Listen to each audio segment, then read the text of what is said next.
High প্রিয় শিক্ষার্থীরা, আসসালামু আলাইকুম। আশা করি সবাই ভালো আছো। আজকে আমি চলে আসলাম আরেকটি নতুন পর্বে। এই পর্বে আলোচনা করব অধ্যায় 1 অনুসরণী 1.3 17 পৃষ্ঠার 9 ও 10 নম্বর অঙ্ক নিয়ে।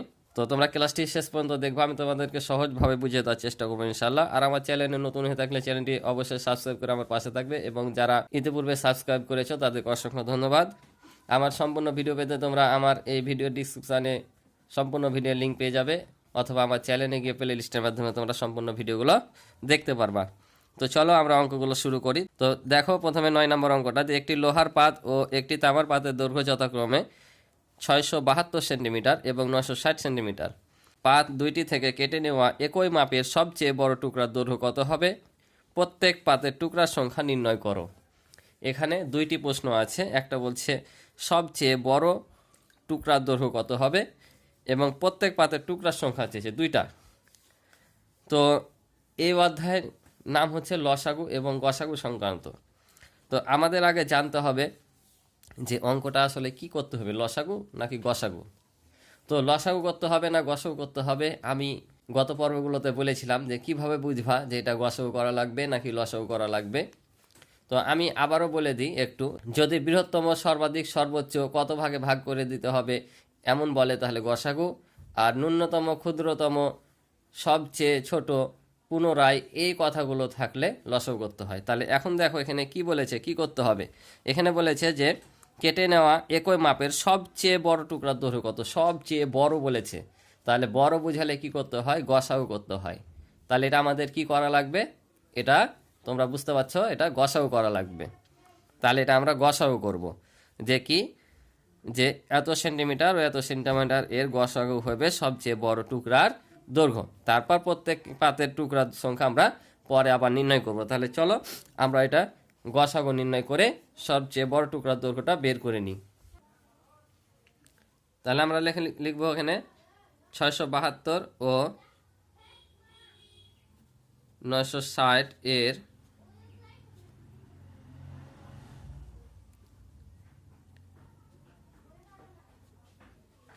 গসাগুই হবে সবচেয়ে বড় টুকরার দৈর্ঘ্য। ঠিক আছে, তাহলে 672 ও 960 এর গসাগুই হবে সবচেয়ে বড় টুকরার দৈর্ঘ্য। তো আমার হাতের লেখার জন্য হয়তো তোমরা সঙ্গে সঙ্গে লিখতে পারবে না, তো তোমরা আগে অঙ্কটা দেখে নিবা, তারপর তখন ভিডিও পুশ করে তোমরা উঠাবা, এটাই তোমাদের জন্য সুবিধা হবে। ঠিক আছে, তাহলে আমরা এখন গসাগু করি। তাহলে এখন বা এখানে 672 দিয়ে আমরা 960কে ভাগ করব, অর্থাৎ আমরা ভাগ প্রক্রিয়ায় গসাগু করব, এটাই আমি মনে করি সহজ পদ্ধতি। তাহলে দেখো 1 দিয়ে যাবে, 2 দিয়ে বেশি যাবে, তাহলে 672 নামবে এখানে।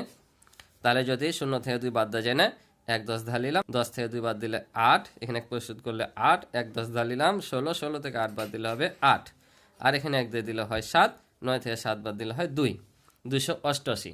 তাহলে যখন ভাগশেষ ছোট হয়ে যাবে তখন আমরা কি করি, এই ভাজকটা আবার এখানে এসে কি হয়ে যায়, ভাজ্য হয়ে যায়। তাহলে 672 বসিয়ে দেবো এখানে, আবার এটা দিয়ে ভাগ করব। তো এটা 3 দিয়ে করলে 3 দুগুণে 6, এমনিতে বেশি হচ্ছে, এদিকেরগুলো হাতে যখন এদিকে যোগ করবে সে যাবে, তাই এটা কত দিয়ে নিব, 2 দিয়ে নিব। 2 দিয়ে ভাগ করলে 8 দুগুণে 16, 6, হাত থেকে 1, 8 দুগুণে 16, আর হাতে রেখে 17, হাত থেকে 1, 2 দুগুণে 4, হাতে রেখে হয় 5। আবার বিয়োগ করলে হবে 1 10 ধার নিলাম, 12 থেকে 6 বাদ দিলে হবে 6, এখানে 1 দিয়ে দিলাম 8 হলো, 7 থেকে 8 বাদ দেয় না, 1 10 ধার নিলাম, 17 থেকে 8 বাদ দিলে হয় 9, এখানে 1 দিয়ে দিলাম 6, 6 থেকে 6 বাদ দিলে 0। তাহলে আবারও এটা এখানে চলে আসবে 288। আবার 96 দিয়ে এটা ভাগ করব। তা আমরা যদি এখানে 3 দিয়ে এটাকে গুণ করি, 3 নাম 27, 3 দিয়ে যেতে পারে দেখি, তাহলে 3 6 18, 8, হাতে থাকে 1, 3 নাম 27, আর হাতে রেখে 28। তাহলে আমাদের এখানে দেখো মিলে গেছে, অর্থাৎ ভাগশেষ শূন্য হয়ে গেছে। ভাগশেষ শূন্য যখনই হয়ে যাবে তখনই আমাদের এটার গসাগু করা শেষ। তাহলে এখানে গসাগু আমরা কত পাইলাম, আমি বলেছিলাম সর্বশেষ ভাজকটা, তার মানে এই যে 96 আমরা দেখতে পাচ্ছি, এই 96টা হবে গসাগু। তাহলে আমরা লিখব অতএব নিম্ন গসাগু সমান হচ্ছে 96। তাহলে এই গসাগুটা কি বলেছিলাম, সবচেয়ে বড় টুকরা দৈর্ঘ্য হবে। তাহলে আমরা লিখে দেবো অতএব সবচেয়ে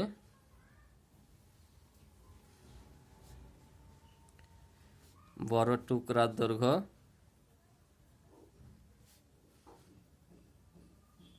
সবচেয়ে বড় টুকরার দৈর্ঘ্য কত, 96 সেন্টিমিটার। তাহলে দেখো সবচাইতে বড় টুকরার দৈর্ঘ্য চেয়েছিল, আমরা সবচাইতে বড় টুকরার দৈর্ঘ্য 96 সেন্টিমিটার পেয়ে গেলাম। তারপরে কি চেয়েছিল, যে প্রত্যেক পাতের টুকরার সংখ্যা কত। দেখো সবচাইতে বড় টুকরার দৈর্ঘ্য কত হবে সেটা বের করলাম, আর প্রত্যেক পাতের টুকরার সংখ্যা কত বলেছে, অর্থাৎ প্রত্যেক পাতের টুকরার সংখ্যা নির্ণয় করতে বলেছে।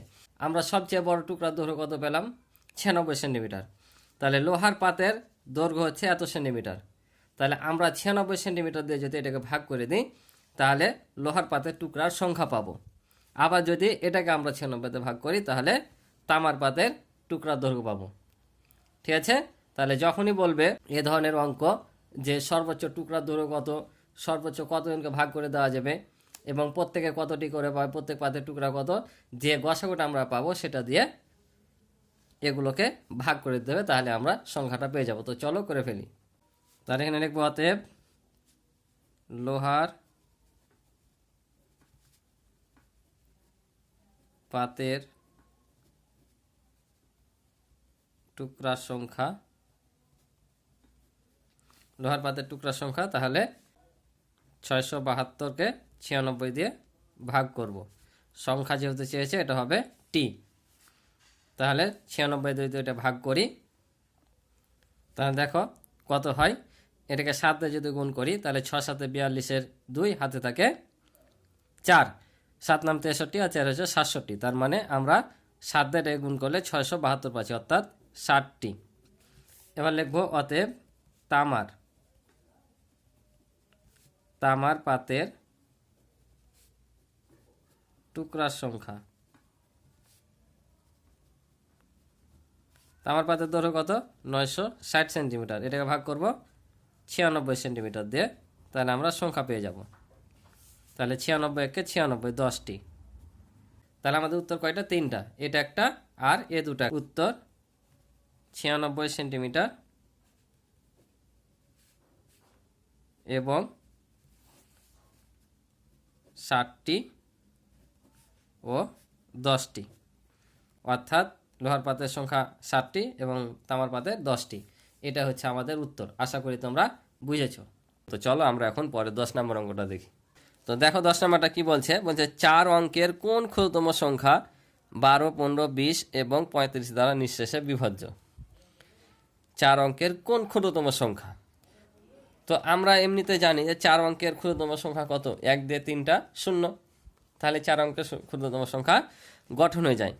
তাহলে বলছে কোন ক্ষুদ্রতম সংখ্যাকে এত দ্বারা নিঃশেষে বিভাজ্য। তো 4 অঙ্কের ক্ষুদ্রতম সংখ্যা আমরা জানি 1000 হবে, কিন্তু 1000 এগুলো দ্বারা বিভাজ্য হবে কিনা সেটা আমাদের দেখতে হবে। তো আমরা কি এখন 12, 15, 20, 35 আলাদা আলাদা করে ভাগ করে দেখব যে বিভাজ্য হচ্ছে কিনা। তো এভাবে না, এই প্রত্যেকটা সংখ্যাতে ভাগ না করে আমরা যদি এই সংখ্যাগুলোর লসাগু করে নিই, তাহলে কি হবে, লসাগুটা দিয়ে যদি আমরা সেই 4 অঙ্কের ক্ষুদ্রতম সংখ্যাকে ভাগ করে দেখি, যদি নিঃশেষে বিভাজ্য হয় তাহলে 1000ই হবে, আর যদি নিঃশেষে বিভাজ্য না হয় তাহলে আমরাকে ওই ক্ষুদ্রতম সংখ্যাটা কি করতে হবে, বের করতে হবে। ঠিক আছে, তার মানে আমাদের এটা কি করতে হবে, লসাগু করতে হবে। ঠিক আছে, এখানে কোন ক্ষুদ্রতম সংখ্যা বা কোন বৃহত্তম সংখ্যা এত এত দ্বারা ভাগ করার কথা বলুক, অর্থাৎ ক্ষুদ্রতম বলুক আর বৃহত্তম বলুক, এটা কিন্তু লসাগু করতে হবে। কারণ আমরা যদি এটা লসাগু বের করে নিই, তাহলে লসাগুটা কি এই সংখ্যা দ্বারা বিভাজ্য হয় না, এই সংখ্যা দ্বারা বিভাজ্য হয়।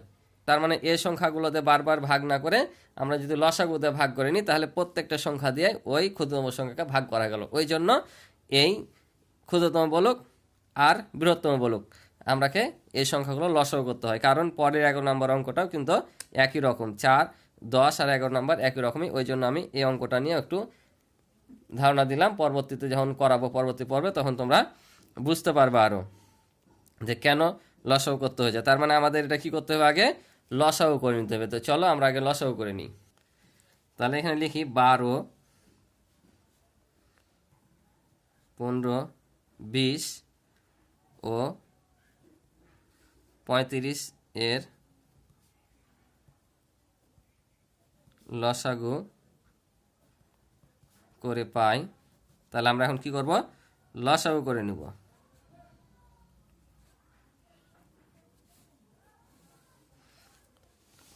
লসাগু করবো, তো লসাগু করলে দেখো দুইটা জোড় সংখ্যা আছে, 2 দিয়ে যাবে, তাহলে 6 দুগুণা 12, 15 নেমে যাবে, 10 দুগুণা 20, 35 নেমে যাবে।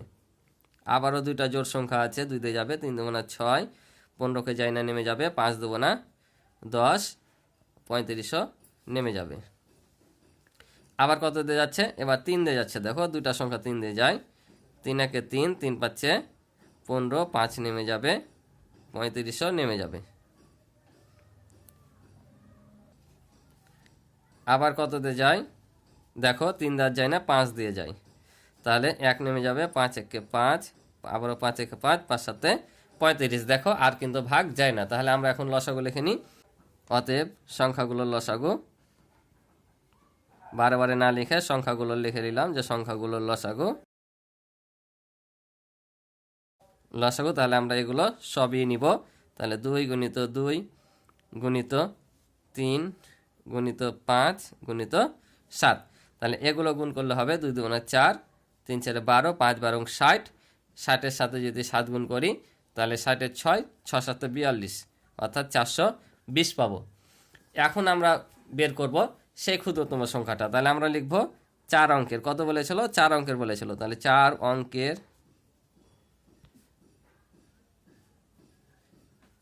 ক্ষুদ্রতম সংখ্যা।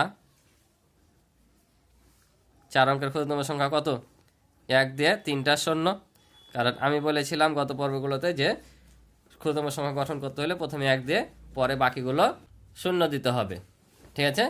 তাহলে এখন আমাদের কি করতে হবে, যে এটা দিয়ে এটা বিভাজ্য কিনা দেখতে হবে, যদি বিভাজ্য হয়ে যায় তাহলে এটাই ক্ষুদ্রতম সংখ্যা হবে, না হলে আমাদের অন্যভাবে বের করতে হবে। তাহলে এখন আমরা লিখব যে 1000-কে 420 দ্বারা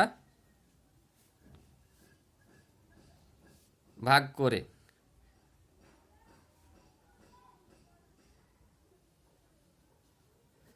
করি।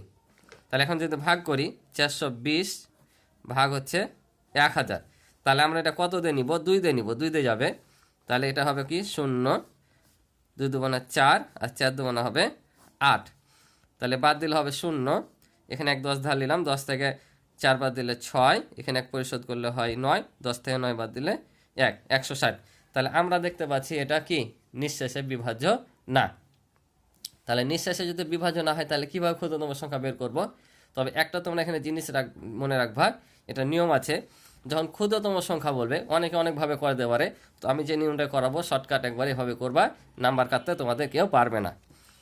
যখন ক্ষুদ্রতম সংখ্যা বলবে, বৃহত্তম না, যখন ক্ষুদ্রতম সংখ্যা বের করতে বলবে তখন তোমরা এই 420 থেকে 160 বাদ দিয়ে দিবা, 420 থেকে 160 বাদ দিয়ে দেবো, অর্থাৎ ভাজক থেকে ভাগশেষটা বাদ দিয়ে যেটা বিয়োগফল পাবা সেটা 1000-এর সাথে যোগ করে দিবা, ঠিক আছে। 420 থেকে 160 অর্থাৎ ভাজক থেকে ভাগশেষ বিয়োগ করে যে বিয়োগফলটা পাবা সেটা 1000-এর সাথে যোগ করলে আমরা কাঙ্ক্ষিত ক্ষুদ্রতম সংখ্যাটা পেয়ে যাব, ঠিক আছে। বৃহত্তমের ক্ষেত্রে কিন্তু আলাদা একটু, ঠিক আছে, এটা সরাসরি বাদ দিলে হয়ে যায়। তো আমরা 11 নম্বর অঙ্ক যখন পরবর্তী পর্বে করাবো তখন ওটা তোমরা বুঝতে পারবা। তাহলে কি বললাম, এটা থেকে এটা বিয়োগ করে বিয়োগফলটা এটার সাথে যোগ করলে আমাদের কাঙ্ক্ষিত সংখ্যা বের হয়ে যাবে। তো চলো আমরা বিয়োগ করে যোগ করে ফেলি। তাহলে আমরা লিখব 420 দ্বারা নিঃশেষে বিভাজ্য সংখ্যা, অর্থাৎ আমরা 420 দ্বারা নিঃশেষে বিভাজ্য সংখ্যাটা আগে বের করে নেব। তাহলে কি বললাম, 1000 যোগ ভাজক ছিল 420 আর ভাগশেষ হচ্ছে 160, বিয়োগ করে দেবো। তাহলে 1000 যোগ, আমরা এটা থেকে বিয়োগ করলে 0 হবে, 1 10 ধার নিলাম, 12, 12 থেকে 6 বাদ দিলে 6, এখানে 1 পরিশোধ করলাম 2, 4 থেকে 2 বাদ দিলে 2, 260, অর্থাৎ 1260, ঠিক আছে। আমরা যদি সরাসরি 1000 থেকে 160 সরাসরি যে বিয়োগ করে দিতাম তাও কিন্তু এই 420 দ্বারা নিঃশেষে বিভাজ্য হতো, ঠিক আছে। তাও কিন্তু নিঃশেষে বিভাজ্য হতো। কিন্তু দেখো এটা কয় অঙ্কের সংখ্যা হচ্ছে, 3 অঙ্কের হয়ে যাচ্ছিল, কিন্তু আমাদের কত অঙ্কের বলেছে, 4 অঙ্কের বলেছে। তাহলে এটা শর্তভঙ্গ করে, অর্থাৎ এটা গ্রহণযোগ্য না। ওই জন্য আমরা ক্ষুদ্রতম সংখ্যার ক্ষেত্রে এটা সরাসরি বাদ দিতে পারবো না। বৃহত্তম ক্ষেত্রে কিন্তু বাদ দিলে আমাদের মিলে যাবে, কিন্তু ক্ষুদ্রতম মিলবে না, কারণ যত অঙ্ক বলবে তার থেকে কমে যাবে। তাই আমরা এটা থেকে এটা বিয়োগ করে বিয়োগফলটা এই কাঙ্ক্ষিত ক্ষুদ্রতম সংখ্যার সাথে যোগ করে দেবো। বুঝতে পারছো? তো ওই জন্য আমরা এখানে কি করলাম, 420 থেকে 160 বাদ দিয়ে বিয়োগফলটা এর সাথে যোগ করে দিলাম। তাহলে দেখো সত্য পুরা থাকলো। এটা হচ্ছে ক্ষুদ্রতম সংখ্যা একটা, কারণ 1 আছে, 2 আছে, 6, 1260 ক্ষুদ্রতম সংখ্যা হচ্ছে, প্লাস 4 অঙ্করও হচ্ছে। তাই এটা হচ্ছে আমাদের কাঙ্ক্ষিত ক্ষুদ্রতম সংখ্যা। তাহলে এখানে জাস্ট লিখে দেবো অতএব নিম্ন